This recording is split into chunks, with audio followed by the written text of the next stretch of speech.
नमस्कार. आज आपण करूया कारल्याची साधी सोपी सुकी भाजी.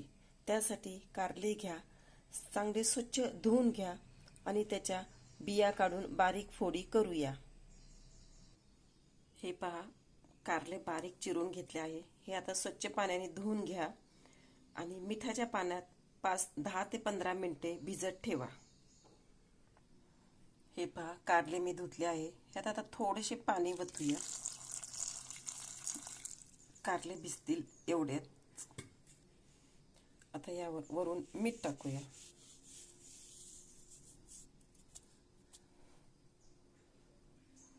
पंधरा मिनिटं असंच मिठाच्या पाण्यात भिजवून ठेवून द्या, म्हणजे कारले कडू लागणार नाही. आता आपण कारले करूया. त्यासाठी बारीक चिरलेला कांदा घ्या, थोडा गूळ घ्या आणि लसूण खोबऱ्याचे मसाला थोडा घ्या. भाजलेल्या शेंगदाण्याचे बारीक कूट करून घ्या थोडे.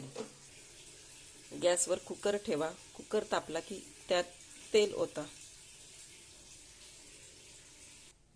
तेल तापलं की कांदा टाका, बारीक चिरलेला.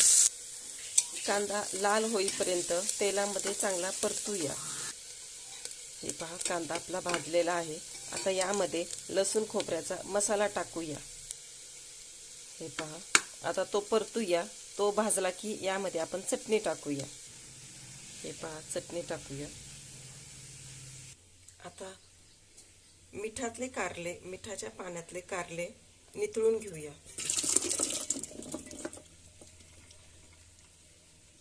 हे पहा, कारले पूर्ण नितळून घेतले आहे.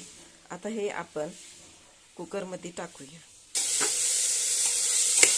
थोडेसे हलवून घेऊया.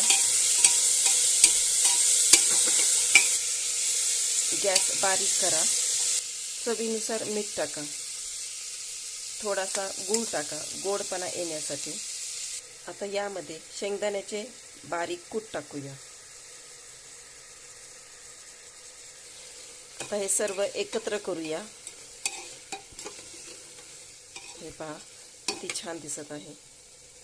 आता यामध्ये कारले शिजल इतपत थोडंसं पाणी ओता दे. हे पहा, कारले बुडेल एवढंच पाणी ओतलं आहे. आता या कुकरला झाकण लावूया आणि एक शिट्टी देऊया. एका शिट्टीत आपले कारले शिजेल. कुकरला झाकण लावूया. हे पहा, कुकर आपला थंड झाला आहे. आता आपण खोलून पाहूया. हे पहा, आहा, काय मस्त कारलं शिजलेलं आहे. वा वा, छान. हे पहा, आपलं सुक्क असं कारलं छान तयार झालेलं आहे.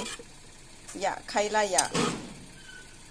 चॅनलला लाईक करा, शेअर करा, सबस्क्राईब करा. थँक्यू.